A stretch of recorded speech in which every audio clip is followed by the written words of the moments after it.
गजा plan जो Donald Trump ने अभी रिसेंटली शेयर किया है, उसके हवाले से मामला गंभीर होते चले जा रहे हैं। हर पार्टी और हर फरीक इस हवाले से फूंक फूंक कर कदम आगे बढ़ा रहा है, सिवाय कुछ लोगों के, और ये चीज़ उनको महंगी पड़ रही है। आज की इस वीडियो में हम जानने की कोशिश करेंगे गजा प्लान के हवाले से ये सारी डिबेट, पाकिस्तान का क्या नया मौक़िफ़ सामने आया है, कतर ने इस हवाले से क्या बयान दिया है और दूसरे मुस्लिम ममालिक को इससे क्या तहफ़्फ़ुज़ात आए, इजराइल इस हवाले से क्या प्रोजेक्शंस कर रहा है और क्या ये प्लान मिडल ईस्ट के लॉन्ग टर्म पीस के लिए एक इम्पॉर्टेंट एलिमेंट साबित हो सकता है या नहीं। हम इस प्लान की और इजराइल फ़लस्तीन कॉन्फ्लिक्ट के फ्यूचर डायनामिक्स समझने की कोशिश करेंगे कि क्या चीज़ें आगे जा सकती हैं और किस तरह चीज़ें शेप अप हो सकती हैं। आइए जानते हैं।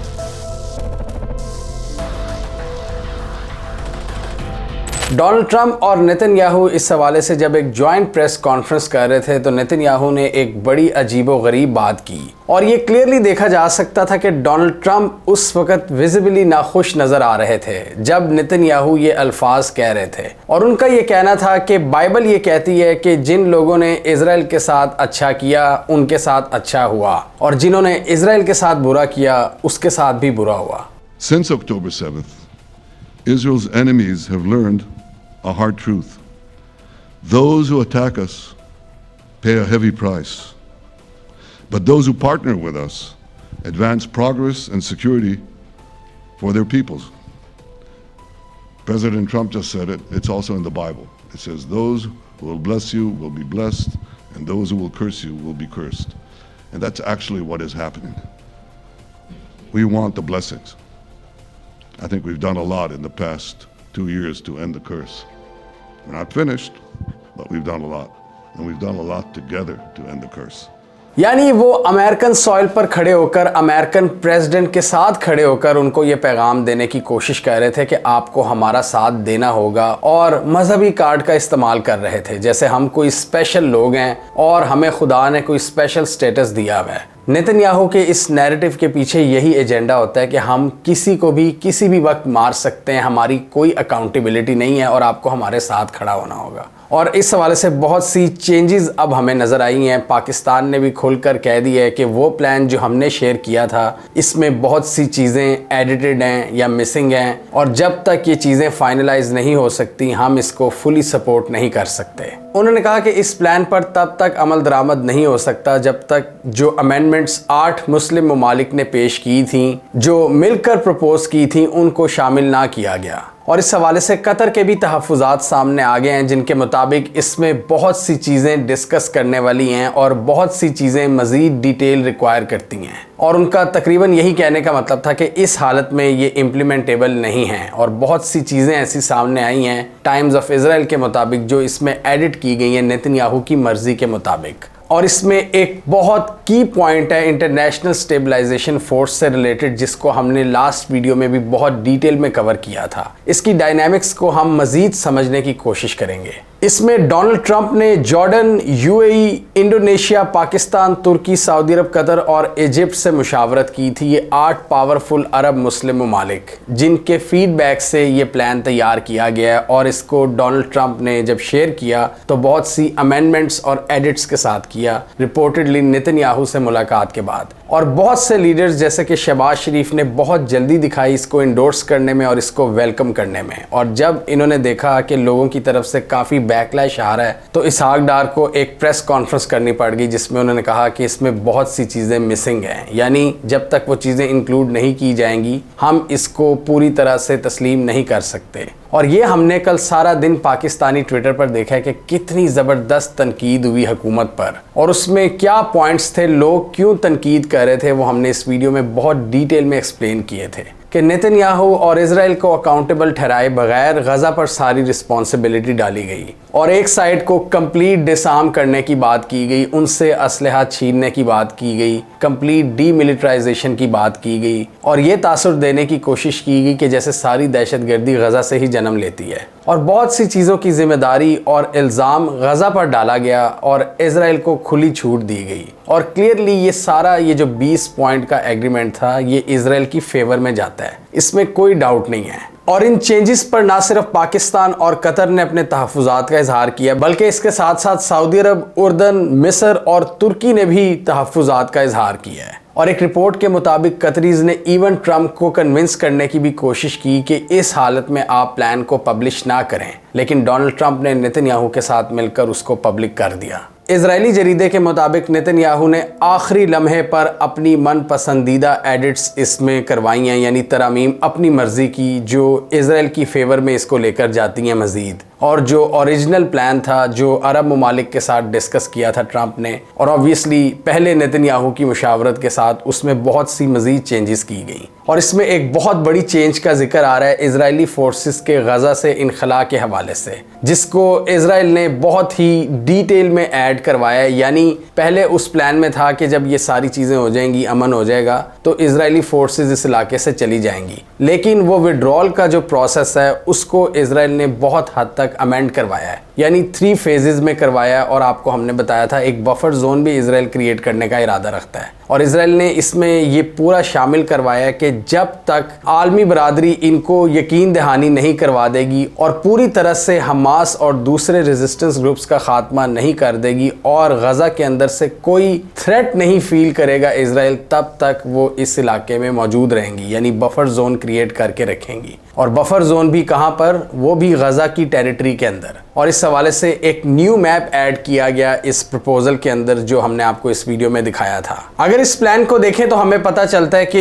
Even after the first pull back Israeli forces फिर भी रहेंगी गजा के अंदर, और उसके बाद जब international stabilisation force make sure कर देगी कि हमास का खात्मा हो गया, उनके पूरे मिलिट्री इंफ्रास्ट्रक्चर को हमने डिसमेंटल कर दिया है, तो फिर बफर जोन की तरफ जाया जाएगा और वो बफर जोन में मौजूद रहेंगी। और यही नेतन्याहू ने अपनी आवाम से वीडियो खिताब में कहा कि देखो हमारी फोर्सेस गजा से नहीं निकलेंगी। ये सारी चीज़ें गजा वालों को कही गई हैं कि आप अपनी हरकतें दुरुस्त करो, इजराइल को कुछ नहीं कहा गया। यानी ये पीस की गारंटी नहीं देता और इस चीज़ की गारंटी भी नहीं देता ये प्लान कि इजराइल दोबारा हमला करेगा या नहीं। इजराइल 1 साल बाद, अगर 1 साल फॉर एग्जांपल अमन रहता भी है, तो क्या 1 साल के बाद वो 1 लाख बंदा मारने के लिए तैयार होगा कि नहीं? और क्या वो इंटरनेशनल स्टेबलाइजेशन फोर्स से लड़ेगा? और इंटरनेशनल स्टेबलाइजेशन फोर्स का वैसे तो ये मकसद होगा कि वो सारी मिलिटेंट एक्टिविटीज़ को वहाँ से ख़त्म करे और एक पुलिस फोर्स को खड़ा करे, लेकिन मेरे हिसाब से ये बहुत सी जो मुस्लिम पॉपुलेशन है जो इस हवाले से जज्बात रखती है, उनको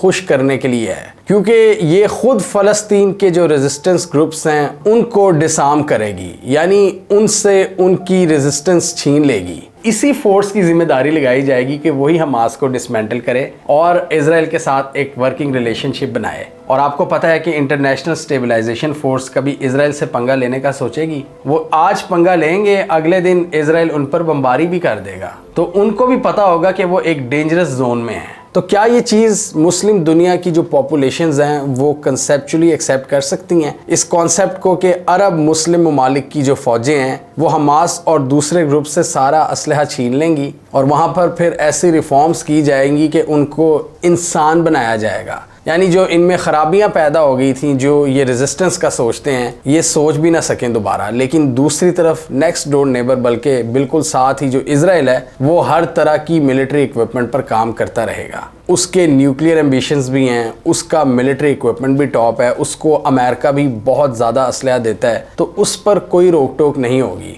यानी वो किसी भी वक्त हमला कर सकता है, वहाँ से हमला नहीं होगा। इसहाक डार ने इस फोर्स के हवाले से कहा कि हम मुस्लिम ममालिक से मुशावरत के बाद ये फैसला करेंगे कि हमने अपने ट्रूप्स भेजने हैं कि नहीं, और ये एक बहुत ही सेंसिटिव मैटर होगा ट्रूप्स का। वो बज़ाहिर तो वहाँ पर गजा के लोगों की मदद के लिए मौजूद होगी, लेकिन उसका IDF के साथ भी एक वर्किंग रिलेशनशिप होगा। यानी IDF और ISF इंटरनेशनल स्टेबलाइजेशन फोर्स मिलकर काम करेंगी गजा के पीस के लिए। ये इस प्लान का एजेंडा है। और अभी भी मैं देख रहा हूँ कि बहुत से लोग जो इस प्लान की हमायत कर रहे हैं वो कह रहे हैं कि इसका एक मकसद तो ये है कि जो ब्लड शेड है उसको रोका जाए, फ़लस्तीनियों की सफरिंग को फ़िलहाल कम किया जाए। लेकिन मेरा पॉइंट ऑफ व्यू ये है कि अगर आप चंद महीनों के लिए या चंद दिनों के लिए इसको रोक भी देते हो तो फ्यूचर की क्या गारंटी है? जैसे पिछले भी कई मुआहदे हुए हैं, अभी कुछ माह पहले ट्रंप ने भी एक ट्रूस का ऐलान किया था और कुछ दिन अमन रहा था, कैदियों का तबादला भी हुआ था, लेकिन उसके बाद क्या हुआ। और इसके अलावा भी हम हिस्ट्री देखें ऑस्लो अकॉर्ड्स की, जो कि 1989 में शायद हुए थे।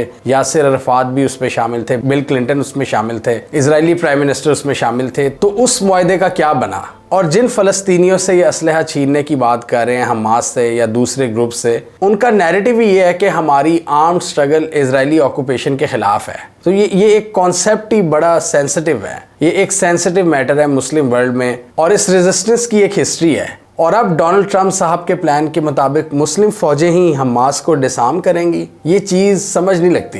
यानी इंटरनेशनल स्टेबलाइजेशन फोर्स का जो पूरा स्कोप है, इसको अभी डिटेल में समझना बहुत ज़रूरी है और इसकी डिटेल्स आना सामने बहुत ज़रूरी है। जैसा कि कतर ने कहा है कि हम बहुत सी डिटेल्स इसमें मज़ीद डिस्कस करना चाहते हैं और जो एक्शनेबल आइटम्स हैं, जो फ्रेमवर्क है, उसमें बहुत सी डिटेल्स की ज़रूरत है। हम इसको ऐसे ही आगे लेकर नहीं बढ़ सकते। और अभी उन्होंने हमास के साथ भी ये प्लान शेयर किया है और मोस्ट प्रोबेबली हमास इस प्लान को पूरी तरह से एक्सेप्ट नहीं करेगी। उनके ये बयान तो आते रहते हैं कि हम पीस के लिए तैयार हैं, लेकिन एक ऐसी फोर्स जो कि मुसलमान फौज पर मुश्तमिल होगी, वो हमास से असलहा लेगी, ये आई थिंक हमास को भी काबिल कबूल नहीं होगा। और इजराइल ने मजीद अपनी फोर्सेस के विड्रॉल के हवाले से अमेंडमेंट्स करवाई हैं कि पहले तो कहा था कि अगर ये सब कुछ हो भी जाए तब भी ये कहीं ना कहीं बैठे होंगे बफर जोन की सूरत में। इसमें इन्होंने मजीद चीज़ क्या ऐड करवाई है कि IDF will withdraw based on standards, milestones and time frames linked to the demilitarisation that will be agreed upon between the IDF, ISF and the guarantors. यानी गारंटीज दी जाएंगी इजराइल को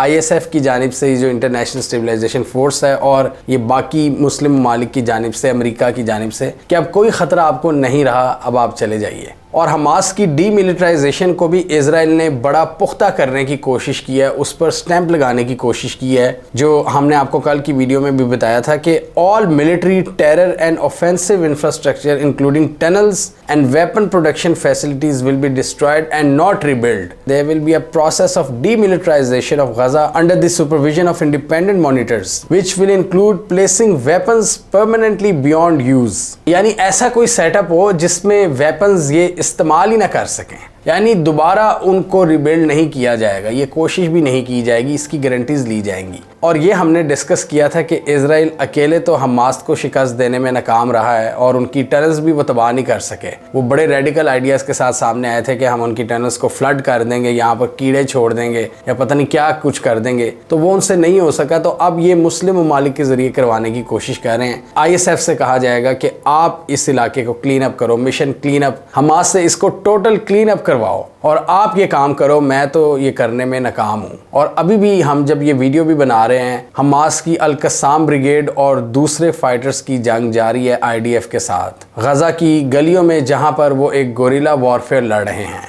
अमेरिकन जरीदों के मुताबिक ये जो प्रपोजल्स हैं और इस तरह की जो अमेंडमेंट्स हैं, कतर और मिस्र ने ये हमास को पेश कर दी हैं और बड़ा मुश्किल होगा हमास के लिए इनको एक्सेप्ट करना। आगे से वो भी ये कहेंगे कि क्या गारंटी है कि इजराइल दोबारा हमला नहीं करेगा, और इसीलिए कतर के मुताबिक हमें अब मज़ीद क्लैरिटी चाहिए इस मुआहदे से रिलेटेड। और एसोसिएटेड प्रेस के मुताबिक बहुत से अरब लीडर्स जिनसे इनकी बातचीत हुई है वो भी फ्रस्ट्रेट नज़र आ रहे थे और उन्होंने कहा कि ये चीज़ें हमने एग्री नहीं की थी, और यही बात अब इसहाक डार ने भी की है। लेकिन सवाल ये पैदा होता है कि पाकिस्तानी प्राइम मिनिस्टर ने इतनी जल्दी क्यों की इसको इंडोर्स करने में। उनको चाहिए था पहले ये पढ़ लेते, पूरी कंसल्टेशन के साथ इसको शेयर करते, ताकि पाकिस्तान को अपने ही बयान से पीछे ना हटना पड़ता और पाकिस्तान की जो एक अच्छी पोजीशन है वो ख़राब ना होती। अभी भी चंद घंटे पहले डोनाल्ड ट्रंप ने एक बार फिर तारीफ़ की है शहबाज शरीफ की और फील्ड मार्शल आसिम मुनीर साहब की। ट्रंप के मुताबिक आसिम मुनीर ने पाक इंडिया मामले पर मेरी जो मीडिएशन थी उसकी ऐसी तारीफ़ की कि क्या ही बात है, वो बहुत ही ब्यूटीफुल तरीके से उन्होंने तारीफ़ की और वो बहुत लवली वे था उनका एक्सप्रेस करने का। अब यहाँ पर एक पॉइंट ऑफ व्यू ये भी आ रहा है कि देखो मोदी ने भी इसको इंडोर्स किया, शहबाज शरीफ ने भी इसको इंडोर्स किया, तो इसमें ये लोग डोनाल्ड ट्रंप का जो एटीट्यूड है उसको भी जेहन में रख रहे हैं कि डोनाल्ड ट्रंप को फ्लैटरी ज़रा पसंद है, खुशामद, और जो उनसे डिसएग्री करता है उसका हाल फिर भारत जैसा होता है जो उनको रिस्पेक्ट नहीं देता। तो पाकिस्तान ने यहाँ पर अपनी यूजुअल प्रो ट्रम्प पॉलिसी खेलते हुए फ़ौरन इसको इंडोर्स किया ताकि ट्रम्प खुश हो जाएं और बाद में जो भी इनके तहफ़्फ़ुज़ात हैं उनको बाद में शेयर किया जाए, जो कि पाकिस्तान ने किया भी। लेकिन बहुत से लोगों के मुताबिक ये पाकिस्तान ने इसीलिए किया क्योंकि बैकलैश बहुत ज़्यादा बढ़ गया था ट्विटर पर और डिजिटल मीडिया पर, और इवन मेन स्ट्रीम मीडिया पर भी इसके बहुत से पॉइंट्स डिस्कस हो रहे थे। लेकिन यहाँ पर यह आर्गूमेंट सामने आ रहा है कि ओवरऑल गज़ा पीस प्रोसेस को इंडोर्स किया जाए और बाद में जितने भी इख्तलाफात हैं, जितनी भी डिटेल्स हैं, वो डिस्कस की जाएँ।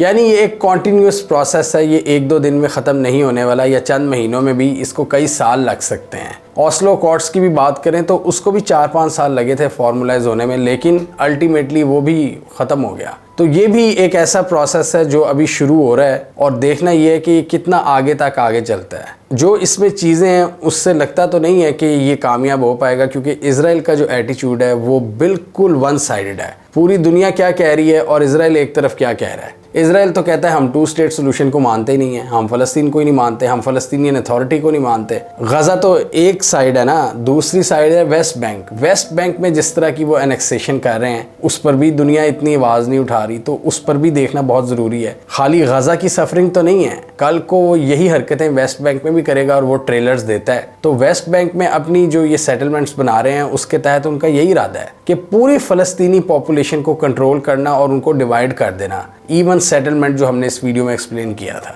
तो वो वेस्ट बैंक के भी उनके अपने एजेंडाज हैं। वो अपनी लाइन से पीछे नहीं हट रहे इजरायलीज, 1 इंच हटने को वो तैयार नहीं है। और ऑब्वियसली सबसे बड़े पीस की राह में रुकावट खुद इजरायलीज ही हैं। और फिर उनके प्राइम मिनिस्टर साहब कहते हैं कि हम तो चोजन पीपल हैं, हमारा जो साथ देगा वो खुश रहेगा और जो हमारे खिलाफ जाएगा वो बर्बाद हो जाएगा, और वो बाइबल से उसके रेफरेंसेस देते हैं। लेकिन नो डाउट इस वक्त प्रेशर इजराइल पर भी बहुत ज़्यादा है, ना सिर्फ डिप्लोमेटिक, पॉलिटिकल और इकोनॉमिक एंगल भी है उसका। बहुत से मुल्क इजराइल से ट्रेड खात्मे की बात कर रहे हैं और फिर जो गज़ा की तरफ ये फ्लोटिला आ रही है इसको भी रोकने के लिए इकदाम कर रहा है इजराइल। तो बहुत से ऐसे एक्शंस कर रहा है जहां पर ये गलतियों पर भी गलतियां करी जा रहे हैं। अब ये फ्लोटिला के ऊपर बहुत से लोगों के खिलाफ एक्शन लेंगे, मज़ीद इनकी कंडेमनेशन होगी। इसमें पाकिस्तान के एक सेनेटर मुश्ताक अहमद साहब भी मौजूद हैं और वो भी इस हवाले से हमें अपडेट करते रहते हैं। तो आप देख लें कि वेस्ट की तरफ से तनकीद में कितना इजाफा हुआ है। अभी यूएन में कितने ममालिक ने तस्लीम किया फ़लस्तीन को, और अब फ़लस्तीन को रेकग्नाइज़ करने वाले ममालिक की तादाद 150 से ज़्यादा हो चुकी है। 80% से ज़्यादा दुनिया फ़लस्तीन को तस्लीम करती है। फिर ये फ्लोटिला का प्रेशर है इजराइल पर, जो बहुत सारी कश्तियाँ जिसमें दुनिया भर के एक्टिविस्ट सवार हैं और वो गज़ा के लोगों की मदद करना चाहते हैं। इजराइल का इस वक्त क्या इमेज है? एक ऑप्रेसर का इमेज है, जो फूड को रोकते हैं, जो बच्चों को मारते हैं, जिन्होंने पूरा शहर तबाह बर्बाद कर दिया, ये इमेज है। और नो डाउट दुनिया की हिस्ट्री का एक फर्स्ट कत्लेआम हमने देखा है इजराइल की जानिब से गज़ा के अंदर। तो प्रेशर उन पर भी है, और डोनाल्ड ट्रंप ने जिस तरह उनसे माफ़ी मंगवाई है कि कतर से आप माफ़ी मांगो, वो भी पूरी दुनिया ने देखा है। डोनाल्ड ट्रंप ने टेलीफोन खुद अपने हाथ में पकड़ा हुआ था और रिसीवर नेतन्याहू के हाथ में था, और उन्होंने कतर से माफ़ी मांगी उस स्ट्राइक की। इसमें जो सबसे इंटरेस्टिंग चीज़ सामने आई है कि पाकिस्तान अब मिडल ईस्ट के मैटर्स में इन्वॉल्व हो रहा है, जो कि शायद पहली बार हम देख रहे हैं कि पाकिस्तानी लीडर्स का नाम लिया जा रहा है अमेरिकन प्रेसिडेंट की जानिब से। नो डाउट पाकिस्तान के लिए ये एक डिप्लोमेटिक लेवल अप तो है, लेकिन पाकिस्तान को ये भी ख्याल रखना चाहिए कि लोगों के क्या जज्बात हैं इस पूरे मैटर को लेकर। ये बड़ा सेंसिटिव मैटर है और इसमें लोगों का कंसेंसस शामिल होना चाहिए। इस हवाले से बहसें मुनक्किद होनी चाहिए और पार्लियामेंट में डिस्कस करना चाहिए। पाकिस्तान का ऑफिशियल स्टैंस यही है कि हम प्री 1967 वाले बॉर्डर्स को मानते हैं यूएन की करारदादों के मुताबिक, जिसमें यरूशलेम को फ़लस्तीन का कैपिटल होना चाहिए, वेस्ट बैंक और गज़ा। जब तक फ़लस्तीनियों को उनके जस्ट राइट्स नहीं मिल जाते तब तक हम 2 स्टेट सोल्यूशन को एक्सेप्ट नहीं कर सकते। और पाकिस्तान का ऑफिशियली भी अभी यही मौक़िफ़ है जो इसहाक डार ने भी कहा है कि हम गज़ा के अंदर ब्लड शेड को रोकना चाहते हैं और इजराइल को तस्लीम करने के हवाले से अभी कोई प्लान नहीं है। और इस प्लान के अंदर भी गज़ा की स्टेटहुड की जो बात की गई है वो एंड पर की गई है, और उसमें भी कहा गया है कि हम बाद में देखेंगे जब ये सारे प्रोसेस हो जाएंगे। यानी टोन इस तरह की है कि गज़ा वाले जब इंसान बन जाएंगे, जब रिफॉर्म्स हो जाएंगी, तब जाके इसकी स्टेटहुड का फैसला किया जाएगा। इसमें बहुत से लोगों का ये सवाल है कि क्या पाकिस्तान अब्राहम अकॉर्ड्स के तहत इजराइल को तस्लीम करने जा रहा है। ये चीज़ अभी फ़ौरन तो नहीं होगी, लेकिन बहुत से लोगों की कोशिश ये ज़रूर होगी कि इसके लिए एक राह हमवार की जाए, जैसे डोनाल्ड ट्रंप यही चाहते हैं कि पाकिस्तान को ऑन बोर्ड लिया जाए, पाकिस्तान इसमें किरदार अदा करे। हमने इस सारी वीडियोस में ये डिस्कस किया था कि मिडल ईस्ट के हवाले से डोनाल्ड ट्रंप पाकिस्तान को एक अहम प्लेयर के तौर पर देख रहे हैं, और वो उन्होंने बता भी दिया। सिर्फ नाम लिया पाकिस्तानी लीडर्स का, और ट्रंप को बड़ी उम्मीदें हैं। ये आजकल हम अपनी हर वीडियो में ही कह रहे हैं कि डोनाल्ड ट्रंप को बहुत ज़्यादा उम्मीदें हैं पाकिस्तान से, और ट्रंप की क्या ख्वाहिशात हैं, अमेरिका की क्या ख्वाहिशात हैं। तो उनकी विश लिस्ट में एक तो ये ऐड हो गई है कि मिडल ईस्ट में पाकिस्तान अपना किरदार अदा करे और डोनाल्ड ट्रंप का साथ दे और अब्राहम अकॉर्ड्स के तहत इजराइल को तस्लीम करे। ये अभी फ़ौरन तो नहीं होने वाला, लेकिन जैसे मैंने पहले कहा कि इसके लिए राह हमवार करने की कोशिश की जाएगी। ये जो टास्क फोर्स है, इंटरनेशनल स्टेबलाइजेशन फोर्स, इसमें ये कोशिश की जाएगी कि पाकिस्तान की इसमें शमूलियत हो, या जो भी मुल्क होंगे वो इजराइल के साथ एक वर्किंग रिलेशनशिप कायम करेंगे। तो डिप्लोमेटिक रिलेशंस तो फिर खुद ब खुद नॉर्मलाइज हो जाएंगे। जब आपने किसी से बात करनी होती है तो पहले डिप्लोमेटिक चैनल्स आप बहाल करते हो, उसके बगैर आप कोई इंगेजमेंट नहीं कर सकते, वो भी मिलिट्री लेवल पर। जो ये फोर्स IDF फोर्स के साथ करेगी, उसमें डेफिनेटली पाकिस्तान तो नहीं है अकेला, और भी ममालिक होंगे, लेकिन हम ऑब्वियसली अभी पाकिस्तान की बात कर रहे हैं। और दूसरा, जो और भी बहुत सी इंगेजमेंट्स हैं पाकिस्तान की और अमेरिका की डोनाल्ड ट्रंप के अंडर, वो बड़े ज़बरदस्त तरीके से आगे बढ़ रही हैं। और पाकिस्तान के जहन में डेफिनेटली एक अवामी रद्द-ए-अमल भी है जहन में, और UN की करारदादे भी हैं जिनको पाकिस्तान इंडोर्स करता है कि 2 स्टेट सोल्यूशन की बात तब होगी जब प्री 1967 के बॉर्डर्स पर जाया जाएगा, जो अभी तो ग्राउंड पर बिल्कुल भी नहीं नज़र आ रहे, जिस तरह वेस्ट बैंक में इजराइल सेटलमेंट्स कर रहा है। तो 2 स्टेट सोल्यूशन तो एक किस्म का ये दफन कर चुका है इजराइल, जितनी टेरिटरी पर वो काबिज हो चुका है प्रैक्टिकली। यानी आप अब मुंह से कह सकते हो 2 स्टेट सोल्यूशन, 80% टेरिटरी पर इजराइल फुली काबिज है, और बाकी 20% टेरिटरी तबाह बर्बाद कर दी है। तो इस सूरत हाल में 2 स्टेट सोल्यूशन भी एक बड़ा ही वेग कॉन्सेप्ट बन जाता है। और प्री 1967 के बॉर्डर्स पर कौन जाएगा? ये अमेरिका जाएगा या इजराइल जाएगा, जो कि एक नई रियलिटी क्रिएट करना चाहते हैं। वो तो पास्ट में जाना ही नहीं चाहते। तो इस सूरत हाल में डेफिनेटली पाकिस्तान इन सारे ऑप्शंस को देखेगा। UN की करारदादें हैं, और उन्हीं करारदादों की बेस पर हम कश्मीर का मुद्दा भी लड़ते हैं। तो कश्मीर का मुद्दा भी किसी हद तक फ़लस्तीन के साथ एसोसिएटेड है। हम फ़लस्तीन को इग्नोर करके कश्मीर पर फिर उस तरह आवाज़ भी नहीं उठा सकेंगे। फिर अवामी रद्द-ए-अमल है, और फिर बहुत सी टेक्निकल डिफ़िकल्टीज़ हैं जो इस प्लान में हैं, जिनकी इम्प्लीमेंटेशन बहुत मुश्किल नज़र आ रही है, स्पेशली उस सूरत में जब इजराइल और नेतन्याहू अपनी मनमानी करने पर तुले हुए हैं और उनके पीछे अमेरिका बहादुर खड़ा हुआ है। और फिर सब कुछ गज़ा से एक्सपेक्ट करना, ये बिल्कुल ही एक नॉन प्रैक्टिकल प्लान साबित हो सकता है।